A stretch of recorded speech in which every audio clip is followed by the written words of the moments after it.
যাদের নামাজ পড়ার সময় দুনিয়াবি চিন্তা মনে আসে বা নামাজে অমনোযোগী তৈরি হয়, তারা ভিডিওটি শেষ পর্যন্ত দেখার অনুরোধ রইল।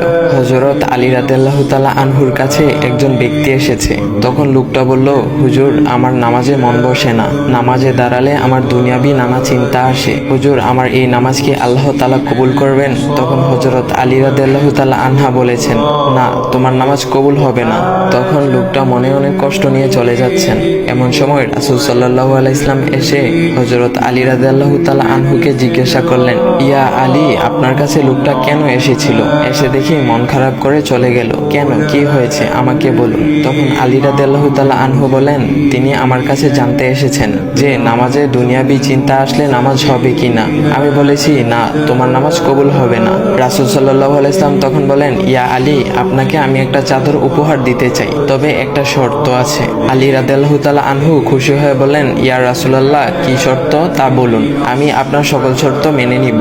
বুঝতেই তো পারছেন রাসূল সাল্লাল্লাহু আলাইহি ওয়াসাল্লামের চাদর বলে কথা। তখন রাসূল সাল্লাল্লাহু আলাইহি ওয়াসাল্লাম বললেন, ইয়া আলী, আপনি যদি এই মুহূর্তে 2 রাকাত নামাজ একনিষ্ঠভাবে পড়তে পারেন দুনিয়াবি সকল চিন্তা দূর করে, তাহলে আমি আপনাকে সেই চাদরটি উপহার দেব। আলী রাদিয়াল্লাহু তাআলা আনহু বলেন, এটা তো সাধারণ ব্যাপার।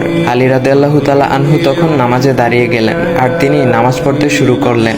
এমন সময় তার মনের মধ্যে শুধু ভাবনা চিন্তা আসতে শুরু করলো, আচ্ছা, আমাকে যে রাসূল সাল্লাল্লাহু আলাইহি ওয়াসাল্লাম যে চাদরটা দিবেন, সেটা কি ফাতিমার চাদর নাকি রাসূল সাল্লাল্লাহু আলাইহি ওয়াসাল্লামের? আচ্ছা, চাদরখানা দেখতে কেমন হবে? এই বিভিন্ন বিষয় নিয়ে ভাবতে লাগলেন। তিনি ভুলেই গেছেন যে দুনিয়াবি চিন্তা নামাজে আনতে রাসূল সাল্লাল্লাহু আলাইহি ওয়াসাল্লাম নিষেধ করেছেন। এর মধ্যে আলী রাদিয়াল্লাহু তাআলা আনহুর নামাজ পড়া শেষ। আলী রাদিয়াল্লাহু তাআলা নামাজ শেষ করে রাসূল সাল্লাল্লাহু আলাইহি ওয়াসাল্লামকে বলতেছেন, ইয়া রাসূলুল্লাহ, আমি আপনার শর্ত মেনেছি, এখন আমাকে চাদরখানা উপহার দেন। রাসূল সাল্লাল্লাহু আলাইহি ওয়াসাল্লাম বলেন, ইয়া আলী, আপনি কি একনিষ্ঠভাবে দুনিয়াবি চিন্তামুক্ত ছাড়া 2 রাকাত নামাজ পড়েছেন? তখন আলী রাদিয়াল্লাহু তাআলা আনহা মুচকি হেসে বললেন, না ইয়া রাসূলুল্লাহ, আমি আপনার চাদর নিয়ে অনেক কিছুই ভেবেছি। তখন রাসূল সাল্লাল্লাহু আলাইহি ওয়াসাল্লাম বলেন, ইয়া আলী, নামাজ তোমারও হয়েছে, আর তুমি যাকে নামাজ হবে না বলে ফতোয়া দিয়েছো, তার নামাজও আল্লাহ তাআলা কবুল করে নিয়েছেন। শোনো আলী, দুনিয়াবি চিন্তা দ্বারা নামাজ বাতিল হয় না, নামাজ মহান আল্লাহ তাআলা কবুল করে নেন।